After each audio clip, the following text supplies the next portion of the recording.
I'm back at Skyline Park and I just want to try a rig that I've been thinking about. It's a floating jig head rig. Also wanted to try using some lures here since last time I was really using more power bait. The water is extremely muddy now. I'm not really sure what's going on here. I'm really not sure what's going on, other than maybe it's some kind of turnover where the warmer bottom is raising up some mud. I'm totally guessing here. Don't know that at all. I'm just trying to figure out why it's a lot muddier than it was before. I would have thought that it would have gotten clearer. Anyhow, this is going to be a short one just because I'm wanting to play around with a new rig. I'm going to start off first by using the orange spinnerbait. It's been having luck at multiple ponds, even though this is very muddy. I just want to see if it'll work here. Maybe orange is the color for the month.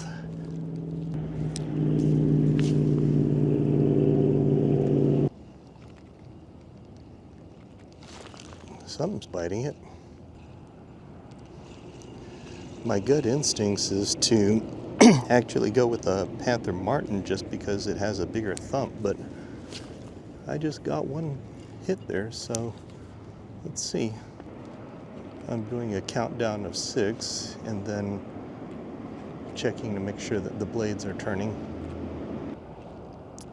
If you happen to be watching this and you're new to fishing, you'll notice I keep my rod tip down when I'm working the spinnerbait. That's so that it stays lower in the water column. If you keep it up, it's going to pull the spinnerbait up. Nothing wrong with that. It just depends upon where you think that the trout are.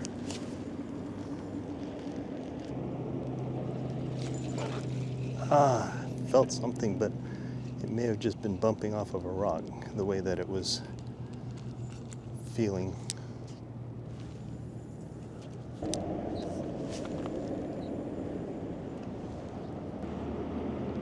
So no bites down low, so I'm going to cast and try to run it high and then switch over to this floating rig that I was thinking of. There we go, right in front.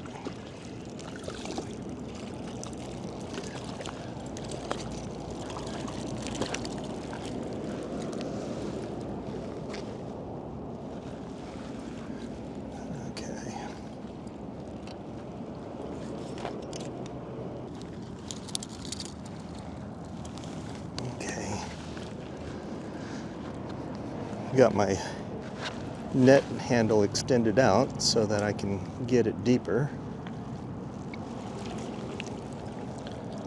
I'm sitting on this rock that's about 2 feet over the bottom, and there's my first trout of the day. A little skinnier guy. Let's see. 2, 4, 6, 8, 9 inches. So feels kind of weak, so I'm going to drop it off over here just to make sure that it's fine.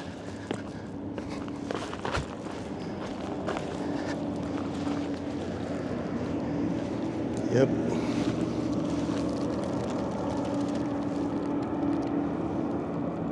Didn't need much resuscitation, but it was flipping over.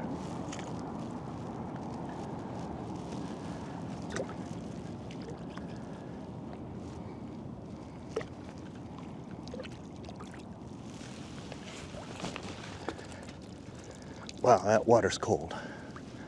Very cold. So they're getting the oxygen that they need.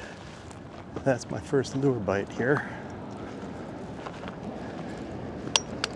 And that was just right over here. Now it may have followed it quite a bit.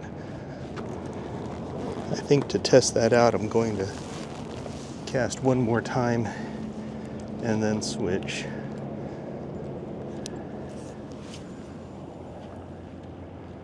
It is encouraging to get a lure bite here, even with all of this silt in the water.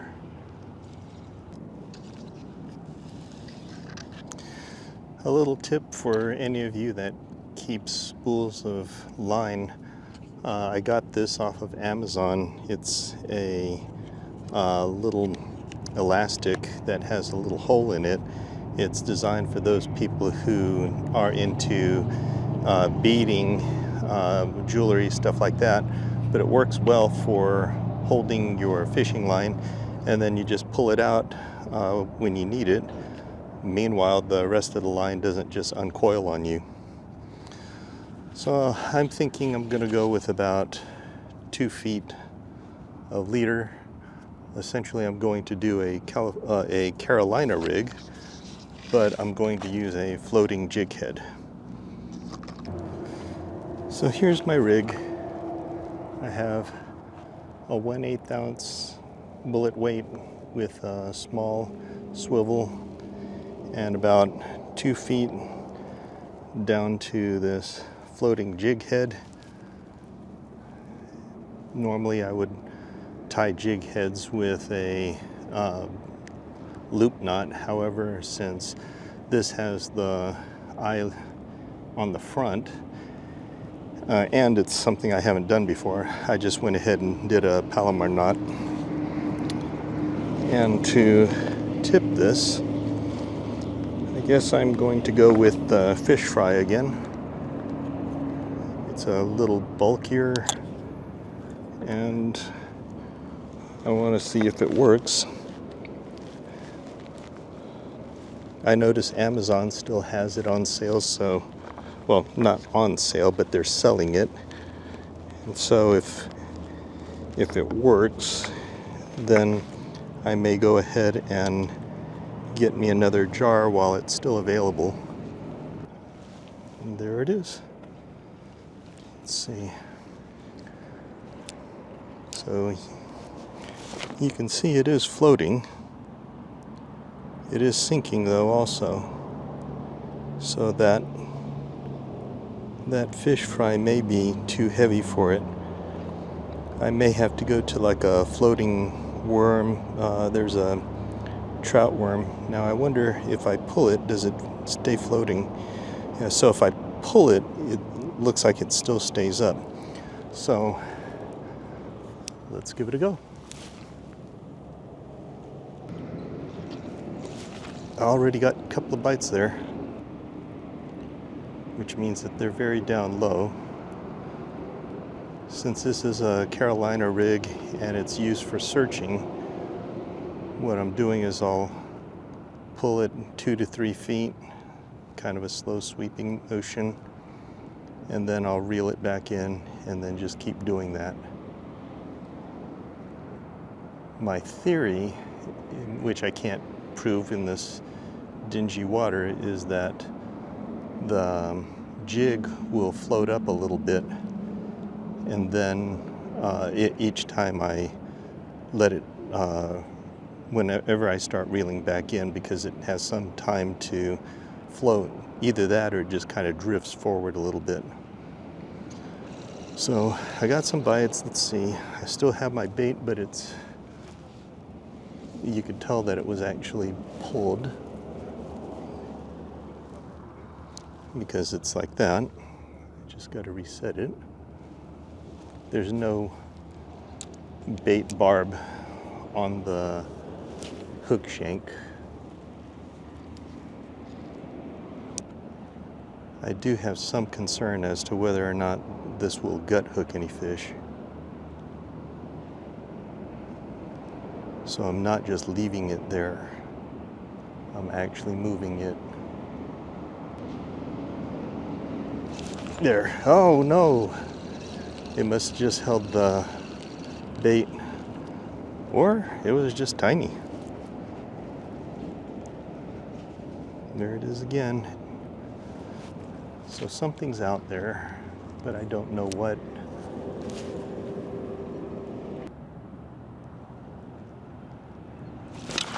No, it must be sunfish. I'm gonna pinch it off, cut it in half, and let's see if that works.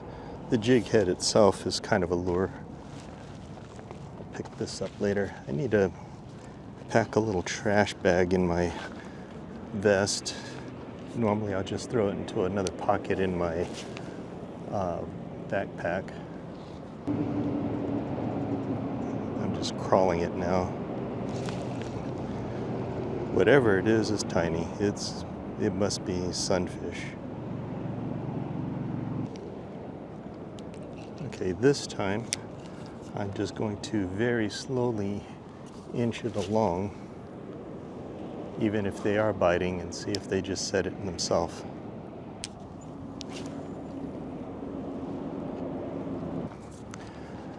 So I put a full-size fish fry back on and going to work the rest of the pond. There's a little tap there.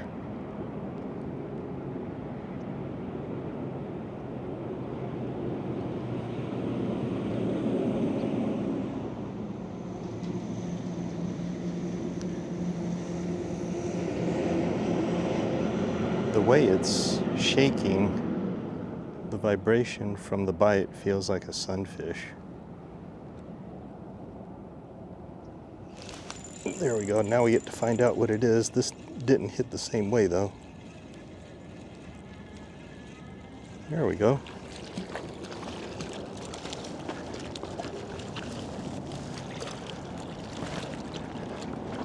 That's a heavier one too.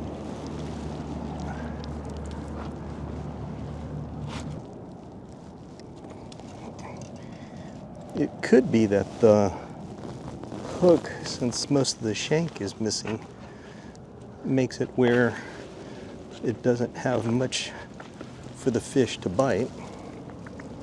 Go ahead and clean this guy off. That's a pretty good weight on this one. So 2, 4, 6, 8, 10, 12. I got a 12-inch, and there it is, a nice 12-inch bass. A nice 12-inch trout. Go ahead and release this one.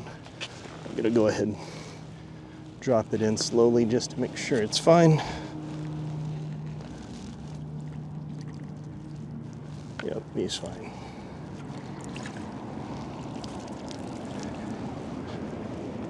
Well, that's encouraging.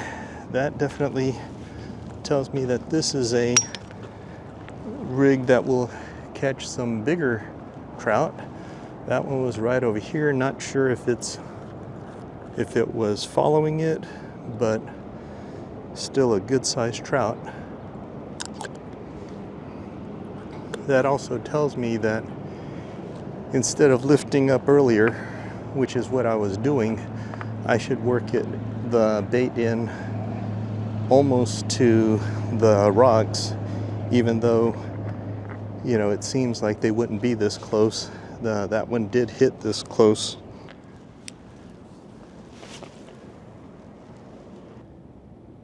And what I did there was, instead of setting the hook early, I just kept working it until I felt a little more pressure on it.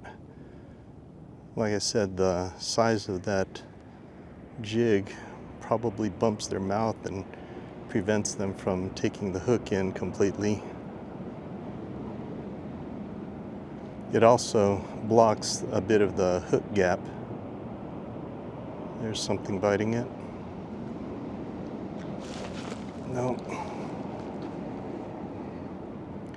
Since I have 2 feet of leader, I do need to do a longer hook set, some kind of swinging hook set. Doesn't have to be hard, it just needs to be longer. Had a couple of bites. Again, right here. They could be right in front of me and I don't see them. Fortunately, they don't see me either.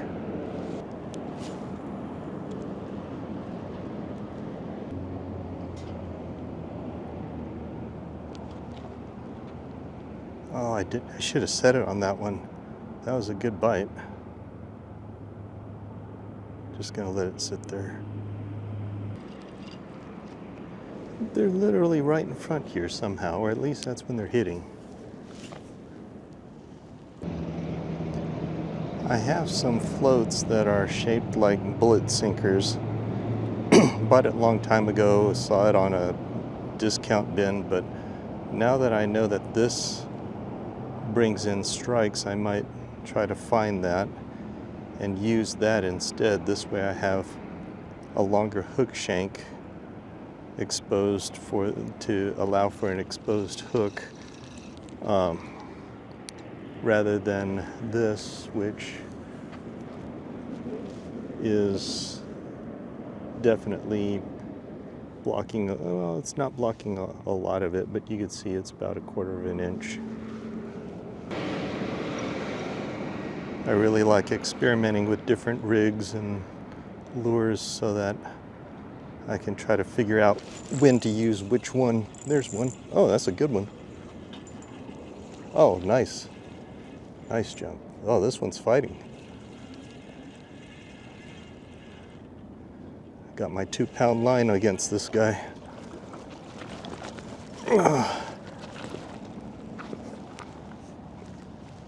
There we go. That was fun. That was really fun. This one is bigger.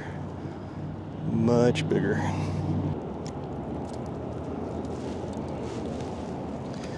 Size-wise, that is. Weight-wise. Okay, let's see. Measure it out. 2, 4, 6, 8, 10. Right at 12, but heftier and better fight. Here we go. There it is. Nice little trout. So I'm very pleased about this rig catching better sized trout, because they haven't restocked this pond yet since the last time, and yet I'm catching these bigger fish. Bye-bye. And that wasn't a really long time. Probably been here, I'm guessing 20 minutes, 15, 20 minutes. Not long at all.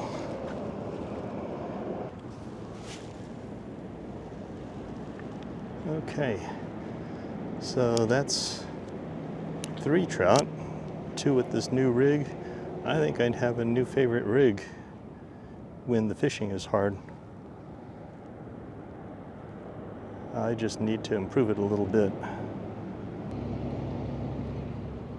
I'm rather surprised that the fish are finding it in this mud with very, well, actually, I was about to say without any sound, but since that the sinker is rubbing the bottom, nope, that's a miss, then it does give them something to track, and then maybe they smell the scent afterwards. Going to call it a day soon, but hope you enjoyed the video. Hope you learned something like I did today. Maybe this becomes something that you're interested in using. I'm not sure where I got the jig heads from. I don't think that it was Amazon, because they charge shipping on top of the cost of these floating jig heads. If I find out, I'll put it in the description, but this is definitely something that is catching bigger fish. Here, it's coming up. There. I thought it was going to come up. There it is.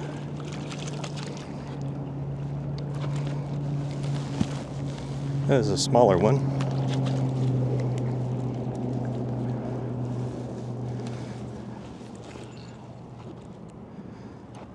3 fish from this rig.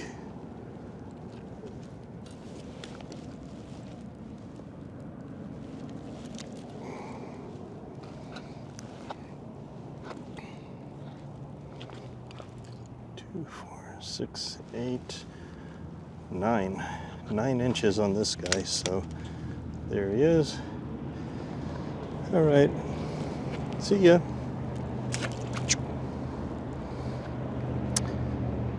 And with that, I think I will make one more cast and then head out of here. But like I was saying, hope this rig works for you.